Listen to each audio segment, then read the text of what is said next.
Bonjour Sébastien Chenu. Bonjour Jean-Michel Apathy. Vous êtes député du Nord, porte-parole du Rassemblement national et vous êtes aussi candidat pour les élections régionales et donc pour diriger le Conseil régional des Hauts-de-France. On va parler de la situation sanitaire et puis aussi de la campagne électorale que vous menez. Et avant cela, ce qui s'est passé à Minneapolis aux États-Unis, Derek Chauvin, le policier accusé d'avoir tué George Floyd, a été reconnu meurtrier de George Floyd, ce qui est historique parce qu'aux États-Unis, très peu de policiers ont été condamnés pour meurtre. C'est un fait divers qui avait suscité une émotion planétaire il y a un an. Comment vous réagissez à l'annonce de ce verdict, Sébastien ? C'est toujours difficile de commenter des décisions de justice américaines, mais la justice est passée. Aux États-Unis, la justice est passée. Je crois que les autorités, quelles qu'elles soient, se sont félicitées d'une justice qui avait eu les moyens d'être organisée, les moyens de passer. Et j'espère qu'elle participera, en tous les cas, à l'apaisement de cette société américaine dont la violence est une marque de fabrique. Je dis ça parce que, je me disais il y a quelque temps, l'importation de phénomènes américains dans notre société, lorsque j'étais enfant, on disait ce qui se passe aux États-Unis arrive 20 ans plus tard en France. Aujourd'hui, ce qui se passe aux États-Unis arrive 20 secondes plus tard en France. Et je crois que ce n'est pas évidemment ce qu'on peut souhaiter de mieux à notre pays que d'enclencher une spirale qui ressemblerait à celle des États-Unis en la matière. Joe Biden n'a pas dit que ce verdict venait sanctionner une situation de violence. Il a dit c'est une décision formidable pour lutter contre le racisme aux États-Unis. C'est plus précis que la violence. Et si importation il y a eu en France, c'est aussi parce que des Français, qui n'ont pas comme vous et moi la peau blanche, ont fait état de discrimination qu'ils pouvaient subir. Oui. Est-ce que ce qui s'est passé en France dans le sillage du meurtre, puisque désormais on peut parler de meurtre de George Floyd, vous a paru légitime ou illégitime ? Non, moi j'ai détesté cette instrumentalisation faite bien souvent par des groupes d'extrême gauche, la France Insoumise, les amis de la famille Traoré. Des gens qui souffrent aussi.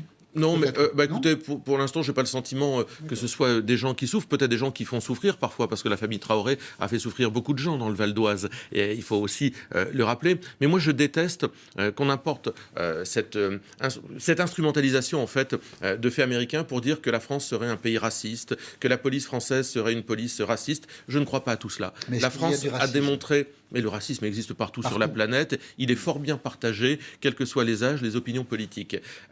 Simplement, j'ai souvent conseillé, dans ce débat George Floyd, vous le retrouverez très facilement sur Internet, le témoignage de Joe Wilfried Tsonga, joueur de tennis, qui a raconté son adolescence au Mans, et où il disait que sa couleur de peau lui avait valu...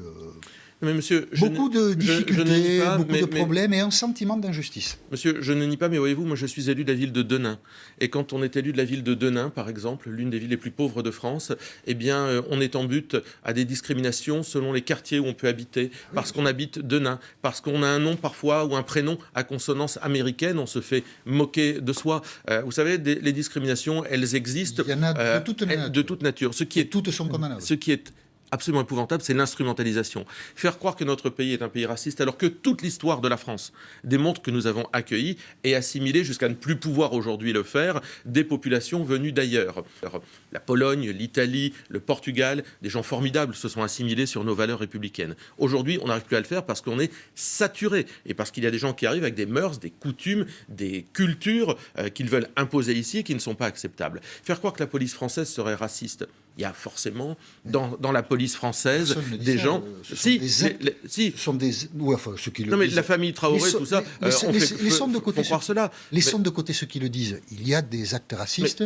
Je veux dire, il y a toutes les sociétés et dans la nôtre aussi. Mais monsieur, dans toutes les structures, il y a forcément des gens qui se conduisent mal. Chez les journalistes, il y a des gens qui se conduisent probablement mal. Chez les politiques, il y en a. Je ne le connais pas, mais ça doit arriver. Et dans la police aussi. Mais il y a en réalité une grande majorité de gens qui font bien leur travail et qui le font en considérant les valeurs de la République comme la boussole de leur action. Conseil de défense ce matin à l'Élysée consacré aux questions sanitaires. Et le président de la République a reconnu hier soir, nous en sommes tous spectateurs et conscients que... on avait du mal, les autorités politiques et médicales ont du mal à convaincre les Français de se faire vacciner avec le vaccin AstraZeneca. Quand vous rencontrez des gens sur le terrain, dans les marchés, dans votre campagne électorale, si vous êtes saisi de ces interrogations, vous répondez quoi ? Vaccinez-vous ou ne vous vaccinez pas ? Alors moi je suis plutôt un partisan du vaccin. Je n'ai pas d'inquiétude sur le vaccin, même si je comprends Et comment ne pas le comprendre, vu les incohérences de la communication gouvernementale française et européenne, d'ailleurs sur AstraZeneca. Les Français nous disent, moi ils me le disent sur les marchés, j'étais au centre de vaccination de Beauvais dans l'Oise, on ne veut pas se faire vacciner par AstraZeneca. Alors après, il peut y avoir un débat scientifique autour de cela. Mais ce n'est pas les incohérences de la communication, ce sont les problèmes que pose AstraZeneca.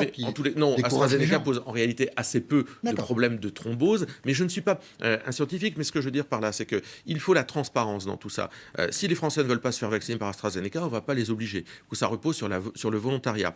Moi, je serais très attentif aussi. Le gouvernement avait commencé à avancer sur l'anonymisation des vaccins. Je pense que c'est une mauvaise idée. Le jour où on anonymise voilà, les vaccins, les Français ne devront plus se faire vacciner parce qu'ils se demanderont ce qu'on cherche à leur injecter. Donc moi, je crois qu'il faut être très transparent et puis être cohérent. Enfin, sincèrement, Jean-Michel Apathy, on est en train de nous dire qu'à 3000 cas, à 5000 cas, de contamination par jour. C'était le propos du président de la République. On confinait le pays. Aujourd'hui, on en est à 30 000 par jour et on va rouvrir. Donc, ça montre bien... On va rouvrir, vous pensez aux écoles. Mais c'est là où c'est une problématique. Ça montre bien que ce gouvernement est en pleine incohérence. Il y a 3 leviers sur lesquels, aujourd'hui, avec un peu de recul, on nous dit ça marche pour limiter la propagation du virus.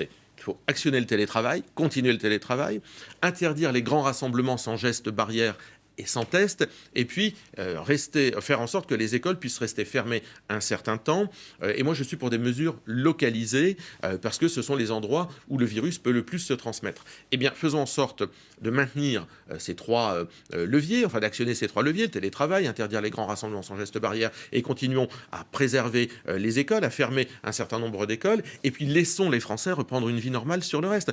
Vous seriez partisan de laisser les écoles fermées lundi, parce qu'elles vont rouvrir lundi. Oui, je crois que c'est la bonne solution, c'est de les laisser fermer, de continuer les politiques de test qui ne vont pas assez loin. Et vous avez dû rencontrer beaucoup de gens qui disent heureusement que mes enfants vont retourner à l'école, parce que télétravailler avec les enfants chez moi, c'est pas possible. Vous avez dû en rencontrer Bien beaucoup. sûr, je ne mésestime pas la difficulté de nos compatriotes, mais surtout, je crois que cette difficulté, elle est renforcée par l'ensemble des mesures incohérentes du gouvernement. Je voudrais citer cet exemple, si vous me le permettez. J'étais hier à côté de Maubeuge. Je parlais avec des propriétaires d'un bar friterie. Dans le Nord, on a des friteries. Ils n'ont touché les aides de l'État qu'à la mi-avril, les aides du mois de janvier. Donc ce décalage insupportable amène beaucoup de commerçants, de socioprofessionnels aujourd'hui à devoir se débrouiller. Donc oui, les Français se débrouillent parce que le gouvernement, bien souvent, n'a pas anticipé les choses. À quelqu'un qui vous dit « je ne peux pas télétravailler chez moi avec mes enfants », vous qui souhaitez que les écoles restent fermées, vous répondez quoi? Non, c'est vrai que toutes les professions ne sont pas... on ne peut pas mettre tout le monde en télétravail. Vous répondez quoi les gens qu'on ne peut pas... Ceux qui disent mais bien mes sûr, enfants à la maison, c'est un problème. Mais bien sûr, enfin, là, je pense qu'il y a une nécessité d'avoir anticipé les choses. C'est-à-dire, les enfants à la maison, c'est un problème. À partir du moment où on n'ouvre pas des modes de garde différenciés, on n'a pas été assez imaginatif là-dessus. Évidemment, quand vous êtes dans le BTP, dans la menuiserie, dans un certain nombre de professions, vous ne pouvez pas être en télétravail. Donc, il faut épauler les familles dans ces cas-là. Pour être complet sur ce dossier, la France est sans doute le pays occidental où les écoles ont été le moins fermées depuis 1 an, et certains pays se plaignent d'une interruption longue. Grande-Bretagne, aux États-Unis aussi, beaucoup se plaignent d'une interruption scolaire longue qui pénalise durablement les enfants. Donc cette crise sanitaire est difficile à gérer. Mais elle est difficile à gérer. Mais toutes les mesures peuvent être critiquables, évidemment. Bien sûr, mais pourquoi, par exemple, ne pas avoir généralisé le contrôle des eaux usées ? C'est quelque chose qui permet de détecter les futurs clusters. Aujourd'hui, ce n'est toujours pas fait. Les politiques d'autotest sont arrivées très tard dans notre pays. Je n'ai pas pu vérifier moi-même que tous les autotests étaient disponibles dans toutes les pharmacies de France. Je n'en suis pas complètement certain. Donc vous voyez, ce retard, ces mauvais choix amènent à des résultats qui aujourd'hui sont difficiles à supporter pour les Français. Au moment où on voit la planète entière se déconfiner, les Français subissent encore les mauvais choix du gouvernement. Xavier Bertrand, qui est votre concurrent à l'élection régionale, pour l'élection régionale, oui, c'est ça, pour les Hauts-de-France. Oui, pas la présidentielle. Non, pas encore.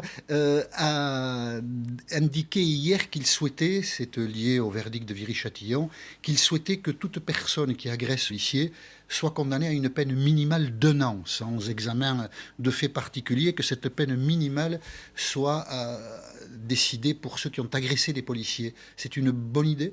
C'est l'idée du cancre qui veut se faire passer pour le meilleur élève aujourd'hui. Vous savez, on n'oubliera pas que Xavier Bertrand a été celui des ministres qui a soutenu les politiques de réduction du nombre de policiers dans notre pays. Moins 12 000 policiers lorsque Xavier Bertrand était au gouvernement. Il a été solidaire de ces mesures. Ça n'a pas beaucoup de lien avec la question. Non, je n'oublie pas. Non, mais si, sur la crédibilité, mais je viens sur la question. Je n'oublie pas que dans les Hauts-de-France, Xavier Bertrand a promis de sécuriser l'ensemble des gares. Il en a sécurisé 35 sur 350. Bon, je veux dire que la crédibilité, elle est zéro sur ce sujet-là. Mais pourquoi aller inventer des usines à gaz? On a des propositions et des possibilités, notamment les peines planchées dans notre pays, qui permettraient de solutionner en partie. Moi, je pense qu'il est... alors pourquoi essayer de faire croire que c'est une nouveauté? Les peines planchées que nous défendons, que Marine Le Pen défend depuis toujours, et que nous proposons depuis toujours, sont un des éléments qui permet de solutionner. Pas le seul. À partir du moment... Aujourd'hui, ça n'existe pas dans le droit. Quelqu'un qui agresse, a dit Xavier Bertrand hier, quelqu'un qui agresse un policier, un pompier, un élu, et il y a une quatrième catégorie qu'il cite, je l'oublie à l'instant, eh bien, la peine est automatique. Non, mais monsieur, c'est une bonne idée, une moisine. Il n'y a pas d'automaticité des peines planchées, c'est possible. L'automaticité des peines n'existe pas dans notre droit. Est-ce qu'il faut le faire? Il propose une révision constitutionnelle. Moi, je pense qu'il n'y a pas besoin de passer par tout ça. Les peines planchées, mais pas seulement.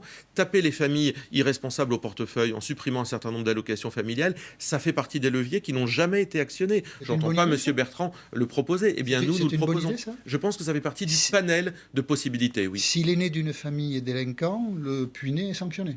Je pense qu'il faut responsabiliser les familles. Oui, je pense que les parents ont un rôle. Quand leur aîné... Et pénaliser des jeunes garçons ou des jeunes filles qui n'ont rien fait. Quand l'aîné d'une famille rapporte par le trafic de drogue une somme d'argent conséquente dans une famille, les parents ne peuvent pas faire comme si cela n'existait pas. Ils doivent être responsabilisés. Et les autres enfants... Ils trinquent. Non, mais les autres enfants sont sous la responsabilité de leurs parents. Il faut réinstaurer le fait que les parents soient responsables de leur famille. De leur famille. Mais... Eh oui, oui. J'ai toujours été étonné par cette proposition, parce que du coup, c'est une responsabilité collective. Et s'il y a d'autres éléments dans la fratrie, quelqu'un qui travaille bien à l'école, il est sanctionné parce que l'aîné n'a pas respecté la loi. Ça m'a toujours paru curieux comme solution. Il ne s'agit pas d'empêcher des mesures de solidarité pour les plus jeunes ou pour ceux qui se retrouvent dans des difficultés. Il ne s'agit pas de ça. Il s'agit de responsabiliser des parents. Quand vous êtes parent, que vous savez que votre gamin deal et ramène... C'est les autres enfants. Voilà, mais alors après, il peut y avoir des mesures de solidarité, de placement pour des autres enfants, évidemment. Xavier Bertrand, candidat à l'élection régionale des Hauts-de-France et candidat à l'élection présidentielle, il fait un lien entre les deux. Il dit, si la présidence des Hauts-de-France est perdue, je ne serai pas candidat aux élections régionales. Qu'est-ce que vous pensez de cette élection régionale transformée en passeport pour l'élection présidentielle? Moi, je crois que les habitants des Hauts-de-France ne sont pas un paillasson. Enfin, je veux dire, Xavier Bertrand, son projet, c'est de dire votez pour moi et je pars. Moi, mon projet de président de région, c'est de dire votez pour moi et je protégerai notre région.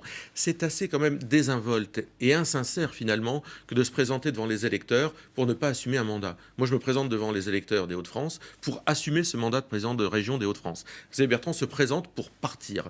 C'est quand même une désinvolture absolue. Le problème, c'est que rien ne différencie M. Bertrand de M. Macron. Aujourd'hui, moi, je ne vois pas de différence entre les politiques. Ils sont d'accord sur tout. La réforme des retraites, l'ISF, la réforme de la SNCF. Ces gens-là sont d'accord sur tout. Xavier Bertrand voit des différences. Mais si c'est normal. Pour lui, il les voit. Mais je crois que personne ne les voit, par lui. D'accord, très bien. Marlène Schiappa veut instaurer des QSR. Est-ce que vous savez ce que sont les QSR? Oui, c'est les quartiers sans relous. Quartiers sans relous. Alors, on ne sait pas trop ce que sont les relous, mais un relou est apparu... sur le plateau d'LCI la semaine dernière, et je vous propose de regarder cette séquence. Il s'appelle Julien Audoul. Il est candidat dans la région Bourgogne-Franche-Comté pour le compte du Rassemblement national. On écoute.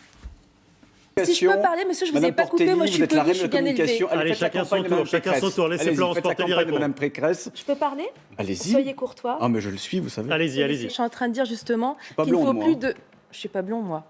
Waouh. Oui, non, là, franchement, c'est vrai que... Comme Marine Le Pen, on monte pas le niveau, pardon, mais... Comme Marine Le Pen, alors. Allez-y, continuez. Oui, c'est grave, c'est grave. Non, bravo le sexisme. Donc, je suis blonde, je suis bête, c'est bravo. Oui, la grande classe. C'est pas qu'anecdotique. C'est aussi révélateur d'une manière de regarder la société et une manière de regarder les femmes dans la société. Julien Audoul est, comme vous, candidat pour diriger une grande région. Ça vous ennuie de côtoyer quelqu'un qui a cette vision du monde? En tous les cas, moi, je lui ai dit que je n'aurais pas dit cela, parce que moi, j'aime plutôt bien les blondes, les brunes, les rousses. En réalité, je crois qu'on ne peut pas réduire les gens à leur apparence, même si ça fait partie... Ou à leur sexe. Ou à leur sexe, bien entendu. Même si ça fait partie, il faut bien se le dire, comme Jean-Michel Apathy, des blagues de tous les Français, de grand nombre de Français dans notre pays. Faire des blagues au comptoir d'un café, voilà. Mais on le sait. Je veux dire, il faut pas non plus. C'est autre chose. Il ne faut pas non plus monter en mayonnaise un truc qui n'est probablement une plaisanterie de mauvais goût. Moi, en tous les cas, très attaché à l'égalité entre les hommes et les femmes. Je considère que les dispositions de Mme Schiappa ne sont pas du tout à la hauteur. Il y en a ras-le-bol, sincèrement, des baromètres, des numéros verts, des débats pour débattre du débat. Sincèrement, quelle est la qualification pénale d'un agresseur ou de quelqu'un qui ennuie une femme dans un quartier? Comment on va qualifier ça? On peut le qualifier de relou, ou c'est un délinquant, il y a un acte de délinquance, on peut le qualifier et le poursuivre. On ne dit pas c'est un relou. D'ailleurs, sincèrement, sur l'appellation, c'est quand même pas d'une grande élégance, ça élève pas le niveau politique. C'est plus facile de parler de Marlène Schiappa que de Julien Audoul. Non, mais je dis ce que je pensais. Et Julien Audoul est par ailleurs un excellent camarade. Et je pense qu'il n'est pas très heureux d'avoir eu cet écart de langage. Alors, il aurait peut-être dû s'excuser parce qu'il a plutôt assumé en disant c'est votre argumentaire, c'est une blague, c'est pas grave. Je suis persuadé qu'il est très attaché, en tous les cas, comme moi, à l'égalité des sexes. Et qu'il aura l'occasion de le dire. J'en suis sûr. Merci Sébastien Chenu d'avoir accepté l'invitation d'LCI.